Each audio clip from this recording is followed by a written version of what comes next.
ဟောဒီတတိလေးကိုလေ့ကျင့်ဖို့အတွက်ခုလိုဟောကြားဆုံးမထားတာဖြစ်အဲ့ဒါတွေကိုလေ့ကျင့်ပေးမှကိုယ့်ရဲ့စိတ်ကလေးထဲမှာအညစ်အကြေးတွေဆွဲကပ်မှာမဟုတ်ညစ်ကြေးတွေဆွဲကပ်နေလို့ရှင်လည်းဖို့လျှော်လို့ရမိမိအဝတ်အစားဝတ်တဲ့အခါမှာအညစ်အကြေးတွေမကပ်အောင်တတ်မှတ်ပြတ်မြတ်ရေမိုးချိုးပြီးတော့တတ်မြတ်တဲ့နေရာမှာထိုင်တတ်မြတ်တဲ့နေရာမှာအိတ်အညစ်အကြေးမကပ်အောင်ထိမ့်သိမ်းဆောက်ရှောက်တယ်ကိုယ်စိတ်လေးကိုလည်းအခုလိုတတိပဌာန်အာယုံ၄မျိုးနဲ့စောင့်ကြည့်ပြီးတော့စိတ်ထဲမှာအညစ်အကြေးတွေမကပ်အောင်လေ့ကျင့်တဲ့နည်းတွေရသော်ဘုရားဟောကြားဆုံးမထားတာဖြစ်တယ်အဲ့ဒါကိုပဲတရားထုတ်တယ်လို့ပြောတာနော်ကမ္မထာထုတ်တယ်ဆိုတာဟာစိတ်ရဲ့အညစ်အကြေးတွေကိုတွန်းလှန်ဖယ်ရှားဖို့ကြိုးစားနေခြင်းပဲဖြစ်တယ်လောကလူတွေကနာနဲ့စောစောထားပြီးတော့ physical exercise တော့လုပ်ကြတယ်လမ်းလျှောက်ကြတယ်ကျန်းမာရေးလိုက်စားကြတယ်နော်ကိုယ်ကာယတန်ဆွမ်းမှုတစ်ခုတည်းကိုပဲ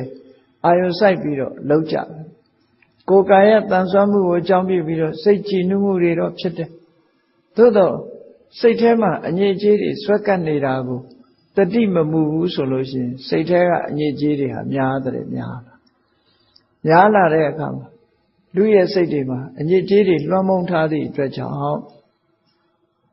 ဖြူစင်မှုတန်ရှင်းမှုအားနည်းလာပြီးတော့လူတွေဟာမကောင်းတဲ့စိတ်တွေပေါ်လာတယ်ဒါကြောင့်မို့ပြောကြတယ်ဒီလူကစိတ်ကောင်းနှလုံးကောင်းမရှိဘူးဒီလူကစိတ်ထားမဖြူစင်မှုနဲ့ပြောကြတယ်အဲ့ကြတော့မှအဲ့တော့စိတ်ထားဖြူစင်နေအောင်ကိုယ့်ကိုလေ့ကျင့်ပေးဖို့မြတ်စွာဘုရားသခင်ကိုရောမြတ်ကအာရခသုတ်တံမှာဟောထားတာလေးကိုမှတ်သားပြီးတော့နေ့စဉ်နဲ့အမျှကိုယ်စိတ်လေးကိုကိုပြုပြင်ဖို့ရ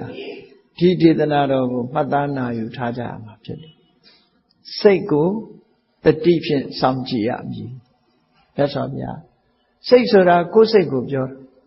သူများစိတ်ကိုစောင့်ကြည့်ရမှာမဟုတ်ဘူးကိုယ်စိတ်ကိုတတိဖြင့်စောင့်ကြည့်ရစောင့်ကြည့်ဖို့ဆိုတာတတိရှိရမယ်လို့ဒါဖြင့်ပညာမပါဘူးလားလို့ဆိုတော့ပါတာပေါ့တတိရှိမှပညာဆိုတာဖြစ်တယ်တတိမပါရင်ပညာမဖြစ်ဘူးတဲ့စာပေကျမ်းဂန်ထဲမှာနာဟိတတိဝိရဟိတာပညာနာမအဋ္ဌိတတိမပါတဲ့တတိကင်းတဲ့ပညာဆိုတာမရှိဘူးဒါကြောင့်မို့ဒီနှစ်ခုကိုမြတ်စွာဘုရားကတတိတမ္ပစင်ညလို့ဆိုပြီးတော့တွဲဖက်ပြီးဟောတာတတိကတတိတမ္ပစင်ညကပညာဒီနှစ်ခုပေါင်းစပ်ထားမှအမှန်ကန်ကိုသိနိုင်စွမ်းရှိတယ်ပေါ့တစ်ခုတည်းနဲ့မရဘူးနှစ်ခုပေါင်းစပ်ရစာအုပ်ဖတ်တဲ့အခါမှာကြည့်စာအုပ်လေးတစ်အုပ်ဖတ်ချင်လို့ရှိရင်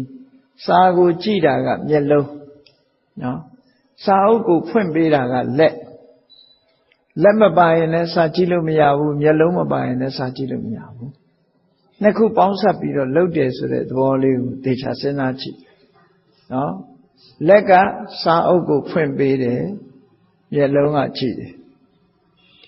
မျက်လုံးကစာအုပ်ကိုဖွင့်မပေးနိုင်ဘူးကြည့်ုံပဲကြည့်နိုင်လက်ကလည်းပဲစာအုပ်ကိုဖွင့်တာမကြည့်နိုင်ဘူးသူနော်အဲ့ဒီသဘောကိုစဉ်းကျင်စဉ်းစားကြည့်ဒီသဘောပဲလမ်းလျှောက်တယ်ဆိုပါစို့လမ်းလျှောက်တယ်ဆိုတဲ့အခါမှာခြေထောက်ကသာလမ်းလျှောက်တာလေသို့တော့ခြေထောက်က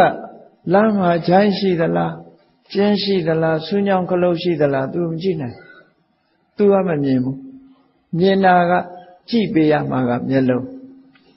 ကကြည့်ပေးလမ်းကလျှောက်ဒီနှစ်ခုပေါင်းစပ်လိုက်မှအလုပ်တစ်ခုဆိုတာဖြစ်တာအနည်းဆုံးနှစ်ခုပေါင်းစပ်ပြီးတော့လုပ်နေတယ်ဆိုတဲ့သဘောတရားလေးကိုစဉ်းကျင်စဉ်းစားကြည့်ပေါ့ဒါကြောင့်မို့အခုလည်းပဲစိတ်ရဲ့ဖြစ်ပုံတွေကိုစိတ်တာနုပဒနာသဘောစိတ်ကိုတတိဖြင့်စောင့်ကြည့်ဖို့လိုအပ်တယ်မြတ်စွာဘုရားကဒီသုတ်တံမှာအာရခသုတ်တံမှာဘယ်လိုဟောတော့ဆိုစတုတုဘိက္ခဝေဌာနေတုဒီအချက်၄ချက်စတုတုဌာနေတုမဟာသတိပဋ္ဌာန်သုတ်မှာတော့စိတ်တာနုပဒနာလို့ဟောတယ်အခုဒီသုတ်တံမှာကျတော့စတုတုဌာနေတုအချက်၄ချက်မှာအာယုံ၄ရဒီကိစ္စ၄မျိုးမှာအတ္တရူပေနကိုကျိုးစီးပွားကိုလိုလားတဲ့ပုဂ္ဂိုလ်ကိုအကျိုးရှိအောင်လုပ်ချင်တယ်စိတ်ဓာတ်ဖြူစင်အောင်ကြိုးစားချင်တယ် ဒါကိုအတ္တရူပလို့ခေါ်တယ်ကိုယ့်ရဲ့အကျိုးစီးပွားကို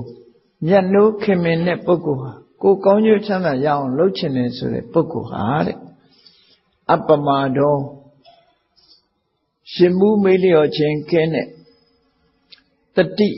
တတိလို့ဆိုရတဲ့စေတသောအာရခော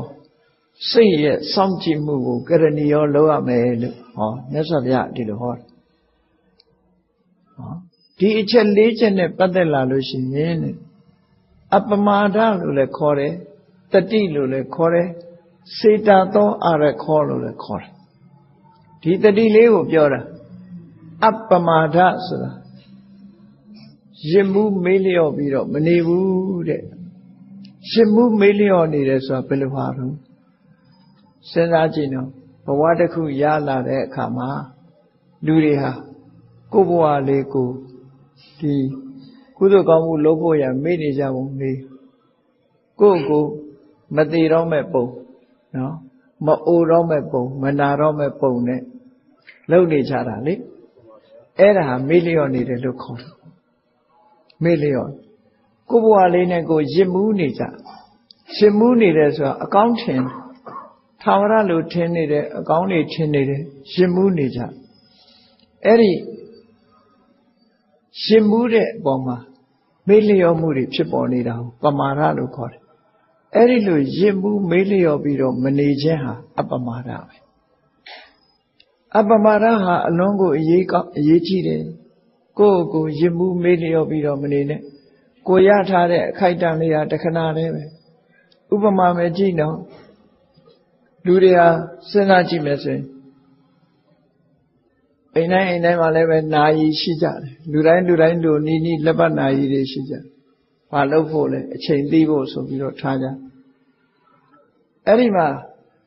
အချိန်ကုန်သွားတာတော့လူတွေသိကြတယ်မနေ့ကုန်ရင်နေ့လယ်ရောက်တယ်နေ့လယ်ကုန်ရင်